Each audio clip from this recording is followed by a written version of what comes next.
RCB IPL 2025 విజయోత్సవాల సందర్భంగా బెంగళూరులోని ఎం Chinnaswamy stadium వెలుపల జరిగిన తొక్కిసలాటలో 11 మంది మరణించడం, 47 మంది గాయపడడంతో ఆర్సీబీ కెప్టెన్ విరాట్ కోహ్లీ తీవ్ర దిగ్భ్రాంతి వ్యక్తం చేశారు.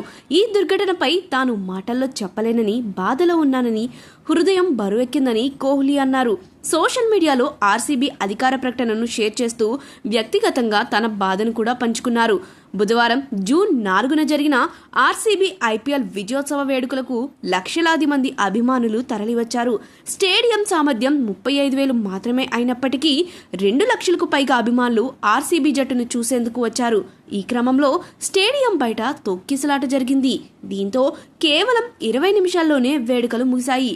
ఆర్సీబీ జట్టు సభ్యులు, coach and flower, mentor Dinesh Karthik తో సహా అందరూ ఈ కార్యక్రమంలో పాల్గొన్నారు. కర్ణాటక ఉప ముఖ్యమంత్రి డీకే శివకుమార్ కూడా ఈ వేడుకలకు హాజరయ్యారు. స్టేడియం బయట జరిగిన దుర్ఘటన గురించి తెలిసిన వెంటనే ఆర్సీబీ జట్టు కార్యక్రమాన్ని సవరించి స్థానిక అధికారుల సూచనలు పాటించింది. ఈ దుర్ఘటనకు కారణం స్టేడియం సమీపంలో డ్రైన్వేపై ఉన్న తాత్కాలిక స్లాబ్ కూలిపోవడమేనని ప్రాథమిక దర్యాప్తులో తేలింది. దీనివల్ల భయాందోళనలు చెలరేగి తొక్కిసలాట జరిగింది. పాస్లతో మాత్రమే ప్రవేశమని నిర్ణయించినప్పటికీ ఆర్సీబీ తొలి ఐపీఎల్ టైటిల్ గెలవడంతో అభిమానులు భారీ సంఖ్యలో తరలివచ్చారు. కర్ణాటక రాష్ట్ర క్రికెట్ సంఘం ఈ ఘటనపై విమర్శలు ఎదుర్కొంటుంది. మరణించిన వారి కుటుంబాలకు 5 లక్షల చొప్పున పరిహారం ప్రకటించింది. బీసీసీఐ కార్యదర్శి దేవజిత్ సైకియా ఈ కార్యక్రమ బాధ్యత బీసీసీఐది కాదని, అయితే నిర్వహణలో లోపాలున్నాయని అంగీకరించారు. అంతకుముందు రాయల్ ఛాలెంజర్స్ బెంగళూరు జట్టు తమ తొలి ఐపీఎల్ ట్రోఫీ విజయాన్ని బుధవారం ఘనంగా జరుపుకుంది. విరాట్ కోహ్లీ కప్పు చేత పట్టుకుని ఉత్సాహంగా కనిపించాడు. ఆర్సీబీ అభిమానుల అరుపులతో స్టేడియం దద్దరిల్లింది. కోహ్లీ స్టేడియంలో అభిమానులు ఉద్దేశించి మాట్లాడుతూ, మా కెప్టెన్ రజత్ పట్టిదార్ చెప్పినట్లు ఇకపై ఈసాల కప్ నమ్దే కాదు, ఈసాల కప్ నమ్దు, ఈసారి కప్పు నాదే కాదు, ఈసారి కప్ మాది అని అన్నారు. ఈ విజయం కేవలం ఆటగాళ్ల కోసం కాదు, 18 ఏళ్లుగా ఆర్సీబీని ఆదరించిన అభిమానులకు ఈ ట్రోఫీ అంకితం చేస్తున్నాను.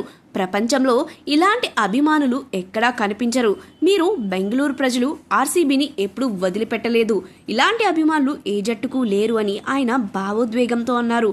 ఆ తర్వాత కెప్టెన్ పటీదార్ను మాట్లాడమన్నారు. పటీదార్ మాట్లాడుతూ, నమస్కార్ బెంగళూరు, మీరంతా ఈ ట్రోఫీకి అర్హులు, మేము మిమ్మల్ని ప్రేమిస్తామన్నారు. అంతకుముందు ఆర్సీబీ జట్టు అహ్మదాబాద్ నుంచి చార్టర్డ్ ఫ్లైట్లో బెంగళూరుకు చేరింది. ఆ తర్వాత కర్ణాటక ముఖ్యమంత్రి సిద్ధరామయ్య, ఉప ముఖ్యమంత్రి డీకే శివకుమార్లను విధాన సౌధలో జట్టు సభ్యులు కలిశారు. ఆ తర్వాత ఆటగాళ్లను మైసూర్ తలపాకపేట దండలతో సన్మానించారు. వర్షం కారణంగా ఓపెన్ టాప్ బస్ పరేడ్ రద్దయింది. జట్టు బస్సులో స్టేడియానికి చేరగా అభిమానులు జెండాలతో, కేకలతో వెంబడించారు.